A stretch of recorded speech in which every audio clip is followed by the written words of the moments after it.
আসসালামু আলাইকুম। আমাদের চম্পকনগর বাজার কমিটি যারা আছে, বিশেষ করে সবাই নাই, এর মধ্যে যারা আছে সেক্রেটারি সাহেব আছে এবং আমাদের বাজারে যারা আছে তারা আজকে অবগত আছে, ভাইয়ান আছে। তো বিশেষ করে আমাদের বাজারে আজকে আমার দোকানে চম্পকনগর বাজারে নাইম ফ্যাশনে বিশেষ করে চুরি হয়েছে। চুরি করছে ওরসপুর বলতেছে ওনার বাড়ি। তো ওনার বাড়ি ওরসপুর বলতেছে, কিন্তু কেউ চেনেন কিনা অবশ্যই কমেন্টে জানাবেন ওনার বাড়ি ওরসপুর কিনা। কিন্তু আমাদের বাজার কমিটি এখন বাজারের কমিটির সুন্দর একটা পরিবেশ আছে। হ্যাঁ, সবাই আছে আমাদের, বিশেষ করে কমিটির সবাই মোটামুটি আছে, এছাড়া যারা নাই তো নাই।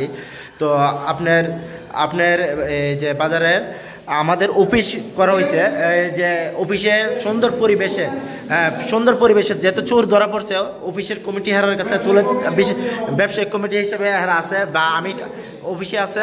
তো আপনারা বিশেষ করে বাজারে যদি এরকম চুরি কোনো ঘটনা ঘটে থাকে, আপনারা আমাদের কমিটির হাতে তুলে দিবেন এবং নিজে আইনগত কোনো ব্যবস্থা না নিয়ে সরাসরি চুরির তথ্য প্রমাণ নিয়ে কমিটির কাছে দিবেন। কমিটি সুস্থ বিচার করব এবং কমিটি যদি পুলিশ আনা লাগে কমিটি পুলিশ আনবে ইনশাল্লাহ। তো আমি আমার বাজারের যে কমিটি আছে ওনার বিষয়ে, আপনি সেক্রেটারি যেহেতু আপনি কিছু একটা বলেন চুরির ব্যাপারে, বা সেক্রেটারি হিসেবে আপনি সভাপতি।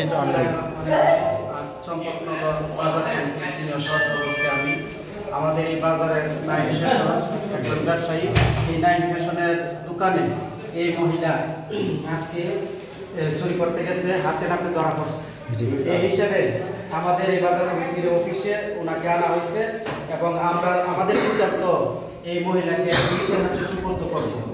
তো তারপরও আমাদের সকল কমিটির যারা আছে, আমরা বাজার ব্যবসায়ীরা আমরা একত্র বসে আমাদের সিদ্ধান্ত হইল যে এই মহিলাকে যাতে অন্য জায়গায় চুরি করতে না পারে, এই হিসেবে আমরা এটা ভিডিওর মাধ্যমে এই দেশবাসীকে জানাচ্ছি, যাতে এই মহিলা কোনো জায়গায় যায় সেরা এই চেহারা নিয়ে সেরা কোনো জায়গায় যায় আর চুরি করতে না পারে। এই হিসাবে আমি সকলের কাছে আহ্বান জানাচ্ছি যে সকলে যাতে সতর্ক থাকে। এই চেহারার উপরে এই মহিলা চোর হিসাবে গণ্য হয়েছে, এই মহিলা গণ্য হয়েছে। আমাদের বিচার করার সঠিক বিচার আমরা করেছি এবং আমরা সিদ্ধান্ত পুলিশের সুপর্দ করব। এটা সকল এলাকাবাসী অবগত করার জন্য অনুরোধ জানাচ্ছি। আসসালামু আলাইকুম। যদি এই মহিলার কোনো জায়গায় দেখেন সবাই সতর্ক হয়ে থাকবেন। এই যে মহিলা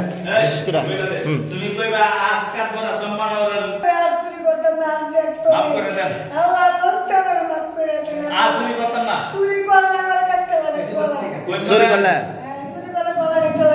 আর চুরি করতো না। আচ্ছা,